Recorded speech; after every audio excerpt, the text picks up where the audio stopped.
On now, Russia is ramping up its attacks on Ukraine's infrastructure. Let's see. Einstein in the chat said January 6, 2021 was pretty horrific. I'm sure, for a lot of people it was a very concerning situation.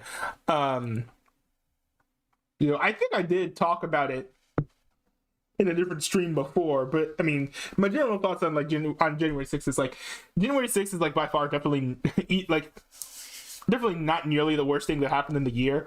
There was one person who died, for example. There were no major fires that were set. There was some robbery and theft, which was pretty bad, especially sensitive government documents, but there wasn't wide scale looting and burning like you saw with the Black Lives Matter protests. I think one thing too is that it has not yet been completely established, because there's so many theories going around about the cause of January 6th, and in all of the investigations of January 6th have been so partisan that all of those theories have not been properly investigated. And every time I see information about it, it's always from these super biased sources where I'm I don't even trust what you're saying, because if it's CNN, it's well, you're just here to make Trump and the Republicans look bad. But if it's some BitChute video, I'm well, your goal here is just to make Trump look good. So I'm which of you guys can I trust? You know what I mean? But I mean, there are some things that are certainly possible about January 6th, which is it was it was an entrapment thing where the FBI pushed folks into the building, which I mean, I've seen some indications of that, but no hard evidence of that.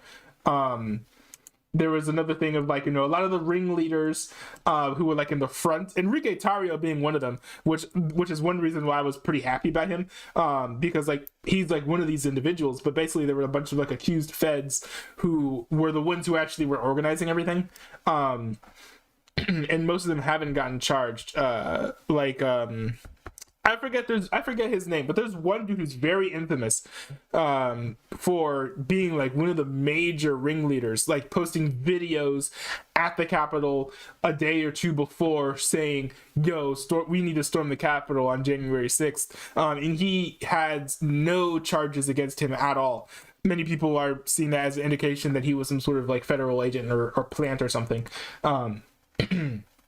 So there was that, but then of course there was also the very real, because there had also been chatter in right-wing circles of, the whole, the I think generally accepted explanation for this is rooted in a very real belief that the right wing had, which was, a lot of states at the time had different slates of electors. Deciding, whether or not the state voted for Trump or voted for Biden. Most of the official records, meaning they hadn't been certified yet. So there were multiple states, I think, where their electors hadn't been certified. So people could say whatever they want. So basically you had different slates put forth by different individuals, and it was up to the various governors or whatever to accept whatever slates and submit to Congress whichever slates that they wanted, and then it was also up to the Vice President Mike Pence to approve of the final count, if he chose to do so, I think, or accept the slate that was submitted by each state.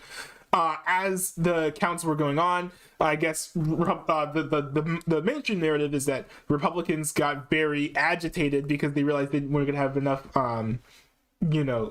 things to slates to win or whatever. So they were going to go in, break into the building, and force the representatives to say what they wanted them to say. So I completely understand, believing in both sides of that story, because I think there's enough indication of both of those, and I think that there's probably some truth to both. I think, I would not be shocked if there were a bunch of feds going in there telling people to march in, but then also folks were looking at their phones and getting completely agitated, probably also feeling let down by QAnon, who said that this wouldn't happen, and they were well, last resort is we bust in and make people do what we want.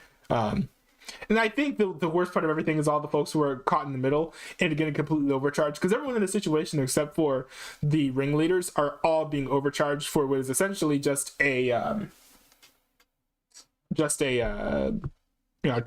trespassing. Be completely overcharged, getting like several years in jail for just trespassing. While a lot of the organizers, except I guess maybe in this case Enrique Tarrio, which good for the government, I'm putting charges on him, kind of got away scot-free. I think that the worst part is a lot of people, I think actually even most of the people who were in the building at January 6th, were actually, they didn't want to be there. They were just being pressed from folks behind them because otherwise they were going to get trampled. And actually, as soon as they got into the building and the crowd started spreading out, because there was a lot more room, there than shoot, what was I saying? Oh yeah, there was like a lot more room, so once people could spread out more, and they weren't being trampled or like pressured or pushed, they just left. That's why you saw a lot of people milling around, because they were like, I just got pushed here, man. What are we doing in this building? And so they just like walked and milled around and they left. I said, so the shirtless guy in Buffalo Horns was pretty important in planning it. No, I don't think he didn't organize anything. He was just there being crazy. Did you want to know more about that? There's he did an interview with Alex Jones, where Alex Jones was, again, just like with the Kanye West interview, looking like the same person in the room, because he was kind of confronting he's the Q shaman is what he goes by. He's confronting the Q shaman on his belief in QAnon, because Alex Jones used to know the guy who ran QAnon before. He claims that the QAnon account got hacked or whatever several years ago and has in a reputable sense. That's his claim. So that's his reasoning for not believing in QAnon anymore. And so he was just using the whole January 6th thing of the Q shaman and his beliefs to kind of push forward that narrative of, yeah, man, this is not legitimate. Because y'all said this wouldn't happen. You said that Trump won. Remember, like the lyrics, like, you said he was the Messiah, you said he was invincible. Like that's him going off on the Q shaman for believing in QAnon. But yeah, those are my thoughts. I think I've said them more succinctly and said them better in a previous stream. But let's see. I still have to see that. Yeah, I'll have to find it and put it in the chat. It's somewhere on the band.videos website. Alex Jones, he archives like everything and posts some high quality clips, so that's great.